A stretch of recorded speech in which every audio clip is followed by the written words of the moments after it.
네, 오늘 본독한 말씀을 가지고 정결한 것이 주고 부정한 것이 산다라고 하는 제목으로 말씀을 나누겠습니다. 예전에 제가 섬겼던 한 교회 목사님은 돼지고기를 드시지 않으셨어요. 그 목사님이 돼지고기를 드시지 않은 이유가 뭐냐면 소고기를 좋아해서가 아니라 구약 성경의 율법에 돼지고기를 먹지 말라고 한 내용이 있기 때문에, 그래서 그 목사님은 구약 성경이 말하는 율법의 내용을 충실히 지켜야 된다라고 생각을 하셔서 이제 소고기만 드셨습니다. 그래서 그 옆에 붙어 있다가 저는 얼마나 감사했는지 모릅니다. 그런데 여러분, 사실 이 음식의 문제는 신약 시대에 와서 사도 바울이 이미 고린도전서 8장에서 이렇게 결론을 지었잖아요. 고린도전서 8장 8절을 보시면 성경이 이렇게 말합니다. 음식은 우리를 하나님 앞에 내세우지 못하나니 우리가 먹지 않는다고 해서 더 못 사는 것도 아니고 먹는다고 해서 더 잘 사는 것도 아니다, 이렇게 결론을 내렸어요. 그러니까 음식 자체가 우리로 하나님 앞에 우리를 세우는 것에 하등의 문제가 되지 않는다는 것이죠. 이 얘기는 무슨 말이냐면, 우리가 음식으로 먹는 어떤 동물들이 그것 자체로 어떤 정결함이나 혹은 부정함을 찾을 수가 없다는 겁니다. 그런데 오늘 저와 여러분이 봉독한 말씀 창세기 10장에 보시면 2절과 3절의 성경이 이런 얘기를 하고 있어요. 우리 이 말씀 다시 한번 보실까요? 같이 한번 읽겠습니다. 너는 모든 정결한 짐승은 암수 7씩, 부정한 것은 암수 2씩을 내게로 데려오며 공중의 새도 암수 7씩을 데려와 그 실을 온 지면에 유전하게 하라. 자, 여러분, 이 창세기 7장 말씀은 이제 곧 홍수가 임하는 거예요. 홍수가 임하기 전에 하나님은 코로 기식하는 동물들의 생존을 위해서 동물들을 노아의 방주에 태울 것을 명령하시는 말씀이 7장의 말씀입니다. 그런데 뭐라고 말씀하시냐면, 정결한 짐승은 암수 7을, 그리고 부정한 짐승은 암수 2를 노아의 방주에 태우라는 겁니다. 그런데 여러분, 우리가 이 말씀을 조금만 더 깊이 생각해 보면 어떤 문제가 생겨요? 여러분, 혹시 기억하시죠? 하나님께서 우주 만물을 창조하신 다음에 창세기 1장 31절에 이런 말씀을 하십니다. 하나님이 지으신 그 모든 것을 보시기에 뭐 했더라? 힘이 좋았더라. 자, 여러분 보세요. 하나님께서 창조하신 모든 피조물이 하나님 보시기에 좋았는데, 창세기 7장에 와서는 왜 정결한 동물이 있고 왜 부정한 동물이 있는 것일까요? 이것이 이해가 됩니까? 더 나아가서 여러분, 동물은 동물일 뿐이잖아요. 동물은 동물일 뿐인데 어떤 동물은 뭘 잘해서 정결하고 또 어떤 동물은 뭘 잘못했기에 부정한 동물이라고 말하는 것일까요? 이게 이해가 되지 않잖아요. 사람이라면 사람은 잘한 게 있고 못한 게 있어서 부정하다 혹은 정결하다 말할 수 있는지 모르겠지만, 동물은 뭘 잘했기에 그럼 동물을 정결하고 반면에 뭘 못했기에 부정하고 라고 말하냐는 겁니다. 이것에 대해서 어떤 학자들은 이런 얘기를 하기도 해요. 아담과 하와가 타락한 다음에 땅이 가시덤불과 엉겅퀴를 냈던 것처럼 동물의 세계에서도 그와 유사한 일이 있을 것이다 라고 말하는 분들도 있지만, 이건 정확한 게 아니에요. 왜? 하나님이 성경을 통해 이렇게 말씀하신 적이 없기 때문입니다. 그럴 수도 있겠지만 그렇지 않을 수도 있는 거예요. 여러분, 오늘 본문에 성경이 말하고 있는 정결한 동물 혹은 부정한 동물의 의미가 뭔지를 우리가 좀 이해하셔야 될 필요성이 있는데요. 창세기 7장에서 말하는 정결한 짐승, 부정한 짐승의 차이점은 단 하나예요. 뭐냐면, 이 동물을 가지고 제사를 드릴 수 있느냐 없느냐입니다. 제사를 드릴 수 있는 것에 대해서 정결한 짐승이라고 말하는 것이고, 제사를 드릴 수 없는 것은 부정한 짐승이라고 말하는 거예요. 그래서 여러분 보시면 재밌는 게 그거잖아요. 정결한 짐승의 숫자는 암수 몇이래요? 7이고 반면에 부정한 짐승의 숫자는 암수 2씩이라고 말하는 거예요. 왜 그렇습니까? 정결한 짐승이 하나님께 올려드려야 되는 제사의 제물로 쓰여져야 했기 때문에 당연히 그 숫자가 많은 겁니다. 왜? 제물로 드려야 했으니까. 그러니까 여러분, 여기서 우리가 깨달을 수 있는 게 뭐냐면은 본질적으로 정결함과 부정함이라고 하는 것은 하나님께서 그것을 흠양하실 만한 것으로 선택하셨는가 그렇지 않았는가로 결정이 된다는 거예요. 이해하시겠습니까? 정결함과 부정함이라고 하는 것은 하나님께서 그것을 정결함으로 선택하셨는가 아니면 그렇게 선택하지 않으셨는가의 차이라는 거예요. 즉 하나님의 선택에 있다는 겁니다. 그리고 더 나아가서 여러분, 놀라운 것은 부정한 것들이 무엇 때문에 살게 됩니까? 정결한 것들 때문에 살게 되는 거예요. 정결한 것들이 죽었기 때문에 부정한 것들이 자신들의 생명을 이어가게 된다는 겁니다. 그래서 여러분, 이 구약의 제사의 원리는 신약의 무엇으로 연결이 되냐면 하나님의 구원, 하나님의 구원 방법, 그것과 연결이 되는 겁니다. 구원은 하나님의 선택으로 이루어지지만 하나님의 구원 방법이 먼저 믿은 사람들을 통하여 이루어 가시는 거예요. 어떻게요? 정결한 동물이 죽어 부정한 동물이 사는 것처럼 말입니다. 이게 하나님의 구원 방법이에요.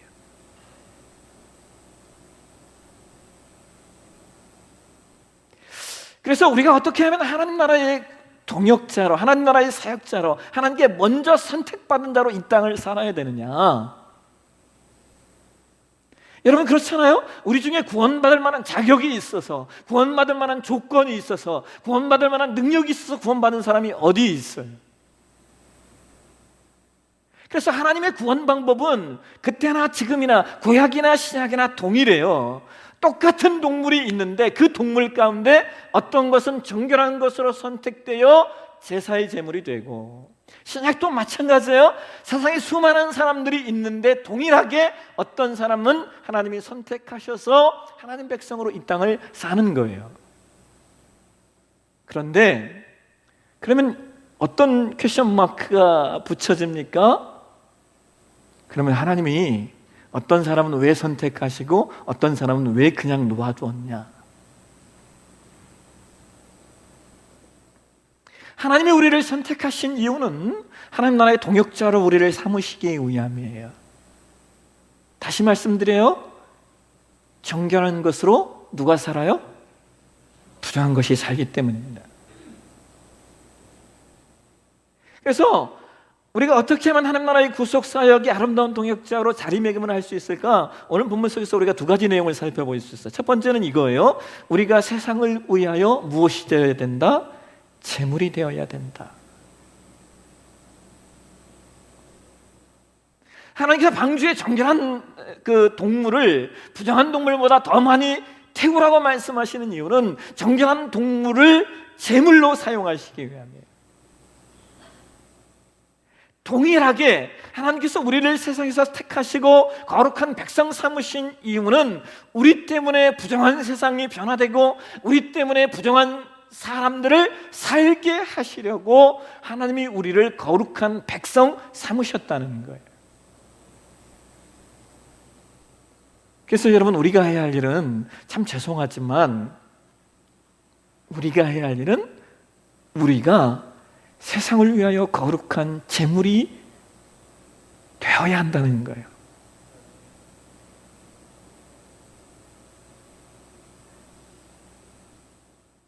여러분, 세상에 자기 이익을 위하여 살지 않는 사람이 어디 있습니까? 자기 이익을 위해 살아가는 이를 바득바득 가며 살아가는 게 세상 아니에요?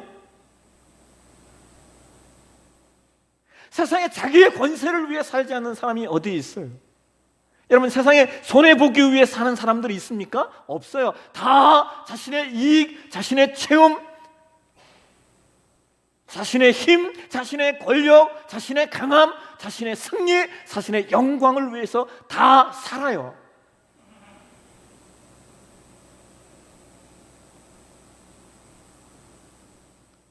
그런데 이런 세상에서 여러분 그렇잖아요. 다 1등만 합니까? 1등은요 2등 하는 사람이 있고 1등은 꼴찌하는 사람이 있으니까 있는 거잖아요.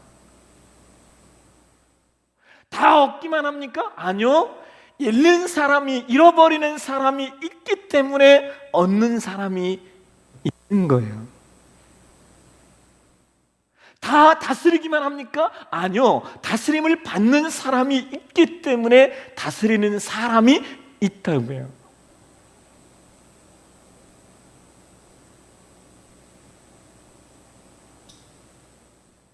그러면 한국교회는 우리가 예수 믿어서 어떻게 승리할 것인가를 너무 많이 가르쳤어요.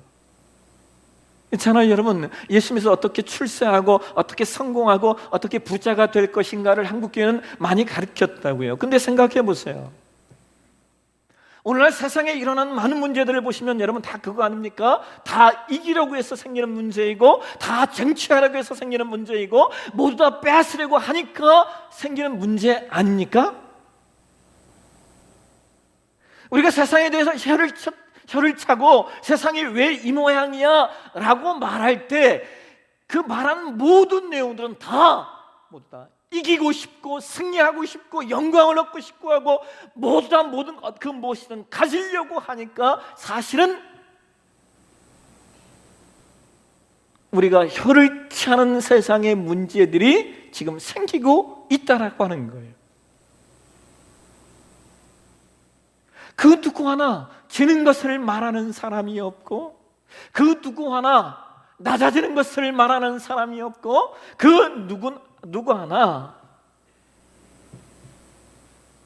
희생하겠다고 말하는 사람이 없어요. 그러니까 여러분 그런 얘기를 하잖아요. 21세기는 절대로 영웅이 나오지 않는데요. 예?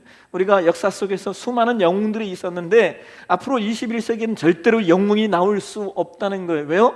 여러분 역사 속에 나왔던 영웅들은요 다 자기를 희생한 사람들이에요. 그렇잖아요. 역사 속에 우리가 기억하는 영웅들, 히어로들, 세상을 변화시켰던 사람들, 그들의 삶을 보세요. 다 자신의 삶을 내어놓고 희생하고 무엇인가에 헌신했던 사람들이 우리가 기억하는 영웅들입니다. 세상을 변화시켰던 사람들이에요. 그런데 앞으로는 영웅이 없어요. 왜? 그 아무도 희생하지 않고 그 아무도 헌신하지 않고 그 아무도 자기를 먼저 내어주려고 하지 않기 때문입니다. 데이비드 브룩스라고 하는 분이 쓴 책 중에 인간의 품격이라고 하는 책이 있어요. 이 책의 저자가 이런 얘기를 합니다. 예전에는 사람들이 겸양이라는 것을 중요하게 여겼는데 지금 우리가 살고 있는 이 시대는 겸양이라는 단어가 없다라고 이야기를 해요. 그러면서 이분이 그런 예를 들더라고요. 미국의 역대 대통령들에 관해 이야기를 하면서 이런 얘기를 해요. 아이젠하워 내각에서는 회고록을 쓴 사람이 한 사람밖에 없었다. 그런데 시간이 지난 다음에 레이건 정부가 드러나고 나서 레이건 정부의 30명의 내각 가운데 12명이 자신의 회고록을 썼대요. 그런데 그 회고록을 읽어보니까 다 자화자찬이라는 거예요. 내가 뭘 잘했고 내가 뭘 못했다라고 하는 분들이 없더라는 거예요. 이게 무슨 말이냐 여러분, 세상은요 모두 다 자기 잘난 맛에 살아요. 자기 잘난 맛에 다 자기 중심성으로 살아가는 거예요. 이것이 이 시대의 모습이에요. 제가 이번에 필리핀에 갔다 오면서 제가 갈 때 2권의 책을 갖고 갔어요. 그 중에 한 책의 제목이 해내려는 마음은 늙지 않는다라고 하는 제목의 책이었어요. 근데 그 책에서 그 저자가 이런 얘기를 하더라고요. 1980년대까지만 해도 우리 사회에 선비 문화가 있었대. 선비 문화. 그런데 지금은 선비 문화가 다 사라졌다는 거예요. 그러면서 이분이 이런 얘기를 해요. 작금의 시대는 과거 천민 자본주의로까지 폄하당하던 배금주의의 핵심인 돈 많이 버세요가 최고의 덕담이 되었다라고 얘기해요. 여러분 이 말 이해하세요? 지금 우리에게는요, 돈 많이 버세요가 그냥 인사하고 최고의 덕담이잖아요. 그런데 옛날 우리 선비들 어른들은요, 그러지 않았다는 거예요. 그것들을 천민 자본주의라고 생각했다는 거예요.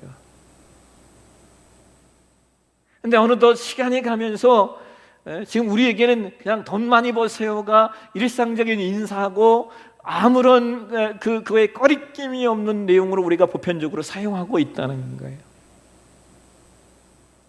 그러니까 우리는 무엇이든 많이 벌어야 돼요. 근데 여러분 경제의 논리를 아시잖아요. 경제는요, 돈 버는 사람이 있으면요, 돈 손해 보는 사람이 있어요. 예.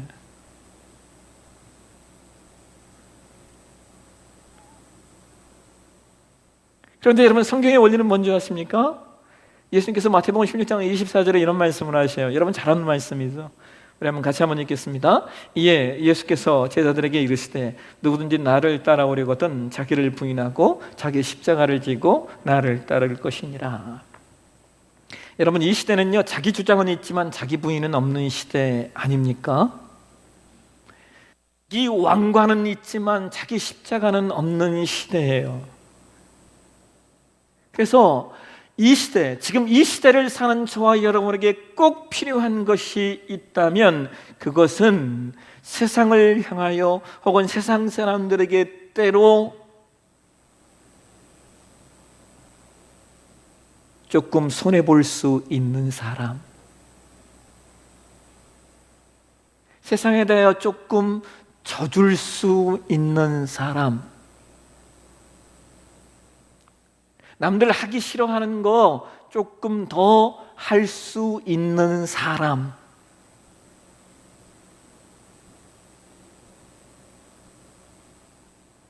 여러분 저는 그것이 세상을 향하여 거룩한 산 제물이 된 모습이라고 생각합니다. 여러분 기억하십시오. 정결한 것이 제물이 되어야 부정한 것들이 산다는 것을 말입니다.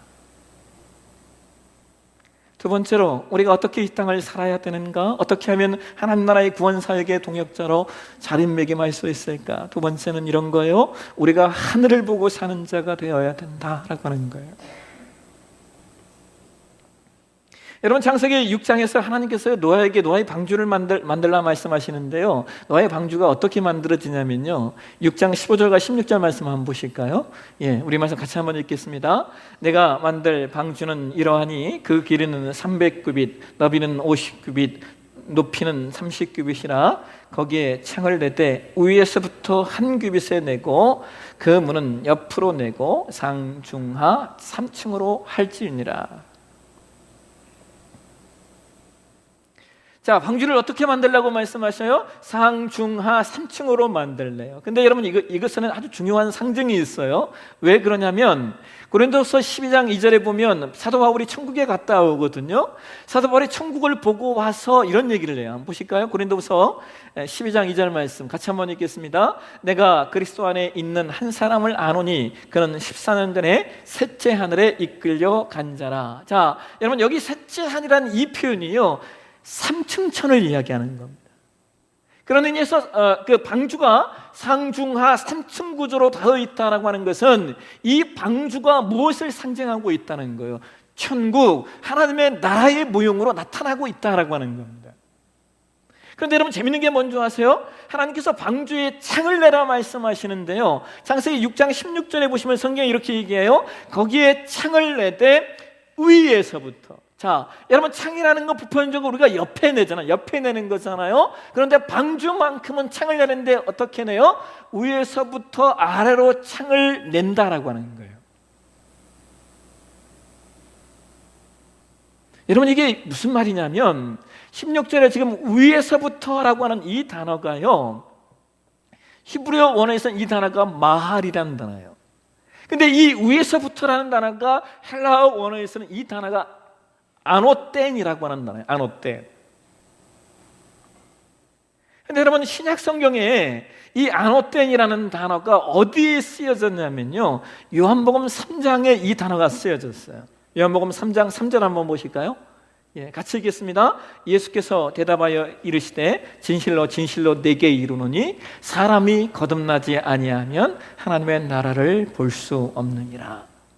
자, 여기 거듭나다, 아노텐이라는 단어, 위에로부터라고 하는 단어가 어디에 쓰였다는 거예요? 신약에 요한복음 3장 4절에. 근데 어떤 단어로 쓰였어요? 거듭나다라는 단어로 쓰였어요. 그래서 거듭난다라고 하는 것은요, 위로부터 난다라는 뜻이에요. 위로부터 난다. 여러분, 노아의 방주에 유일하게 창문이 하나 있었는데 이것이 어디를 향해 나 있었다고요? 위를 향해 나 있었어요. 위. 무슨 얘기예요? 노아와 그의 가족들이 방주에 들어갔을 때 그들이 볼 수 있는 것은 뭐밖에 없었다는 거예요? 하늘밖에 없었다는 거예요. 여러분, 이게 무슨 의미냐면요, 홍수로 말미암아, 자, 이제 홍수가 났어요. 40일 주야로 홍수가 터져서 땅에 있는 모든 것들이 죽어가고 있을 때 하나님 노아에게 말씀하시는 거, 노아야, 너는 세상 바라보지 말고 하늘만 바라봐라. 하나님의 백성들은 땅을 바라보고 사는 자들이 아니라는 거예요. 하나님의 백성들은 세상을 바라보며 사는 자들이 아니라는 거예요.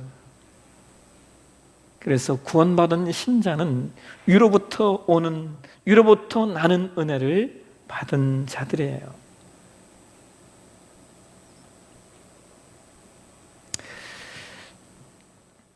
지난 한 주간 필리핀 바교에 다녀왔어요.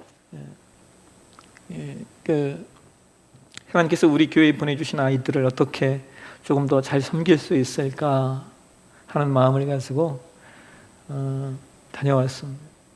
많은 선교사님들을 배웠고요. 또 한 주간 좀 많이 이렇게 생각할 수 있는 시간이 되었어요. 제가 필리핀에 14년 만에 갔다 왔거든요. 제가 14년 전에 필리핀 바교에 잠깐 살았던 적이 있는데 그로부터 14년 만에 제가 다녀왔어요.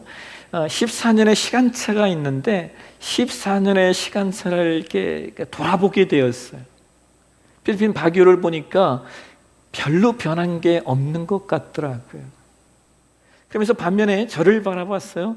저를 바라보니까 14년 동안 너무나 많은 것들이 변했더라고요. 이 14년의 시간차를 제가 이번 여정에서 이렇게 생각을 했는데요. 근데 하나님이 제 안에 주셨던 마음이 하나 있었어요. 뭐냐면 외형적으로는 너무나 많이 변했어요. 그래서 제가 필리핀에서 돌아오자마자 교회를 개척을 했고 14년의 시간이 지났으니까 외형적으로는 너무나 많이 변했는데 하나님 제 안에 말씀하셨던 것들이 있어요. 네 안에 너의 속사람은 얼마나 많이 변했냐라는 마음이었어요. 이걸 왜 이렇게 많이 생각했는지 몰라요. 한 주간 내내 너의 속사람이 얼만큼 변했냐. 외형적으로는 할 얘기들이 참 많았어요. 제가 바교에 있다가 만났던 선교사님들이 제가 14년 만에 만들어 놓은 교회의 모습을 이렇게 얘기하니까요, 다들 놀래고 또 페이스북에서 저를 보셨던 분들이 목사님 정말 대단하다고 이야기를 많이 하셨어요. 그런데 그 얘기를 들으면 들을수록 왜 이렇게 허해지는지요? 왜냐하면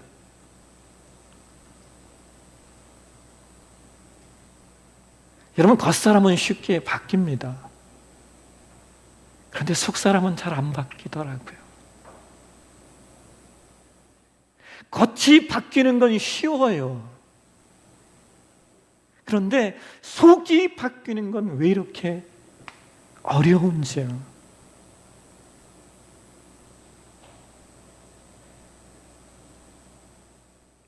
여러분, 이 시대에 우리가 신자로 이 땅을 살면서 세상을 변화시키고 세상을 바꿀 수 있는 것들이 있다면 지금 이 시대는 우리가 눈으로 보이는 외형적인 것들이 아닌 것 같아요. 지금 이 시대에 필요한 건 신자 한 사람 한 사람이 성품이 변하고 인격이 변하고 삶의 태도가 변하고 삶의 자세가 새로워지고, 그래서 우리의 말이 변하고 우리의 가치와 우리의 의미들이 더 수준이 있어지는, 무슨 얘기를 하고 있는 거예요? 여러분 세상에 대하여 이제는 이겨야 될 때가 아니고 때로 져야 할 때인 것 같고요. 세상에 대하여 이제는 우리가 무언가를 성취하고 무언가를 성공하고 필요해요. 필요합니다. 그러나 때로 손해도 좀 보고 때로 좀 더 너그러워지고, 이것이 저와 여러분에게 필요한, 그래서 우리의 속사람이 더 커지고 우리의 속사람이 더 넓어지고 우리의 속사람이 더 성숙한 모습으로 존재하는 것, 여러분 바로 그것이 정결한 것이 주고 부정한 것이 사는 겁니다. 그리고 바로 그것이 하늘만을 바라보고 사는 신자의 삶의 여정이에요. 여러분 기억하십시오. 저와 여러분은 나로 말미암아 부정한 세상이 살고 나로 말미암아 부정한 세상이 변화되고 나로 말미암아 부정한 세상이 거룩해지는 거예요. 이것을 위해 하나님이 저와 여러분을 부르시고 먼저 선택하시고 먼저 이 땅을 하나님의 자녀로 살게 하셨다라고 하는 것 기억하셔서 위로부터 열려진 옆으로 난 창이 아닌 위로부터 난 창, 하나님 나라를 바라보며 이 땅을 사는 저와 여러분의 신앙 여정이 되시길 주의 이름으로 축원합니다. 기도하겠습니다. 하나님, 정결한 재물이 주고 부정한 것들이 살았음을 우리가 기억합니다. 옆으로 난 창문이 아니라 하늘로 난 창문을 바라보고 노아를 살게 하셨사온즉 하나님, 오늘 우리에게도 그 삶이 있게 도와주옵소서. 나로 말미암아 누군가 살고 나로 말미암아 누군가 변화되고 나로 말미암아 누군가 은총을 얻는, 그래서 우리 존재가 끊임없이 세상을 새롭게 해가는 그러한 존재적 삶, 우리의 삶 되게 하나님 우리를 인도하여 주옵소서. 거룩하신 예수님의 이름으로 기도하옵나이다. 아멘.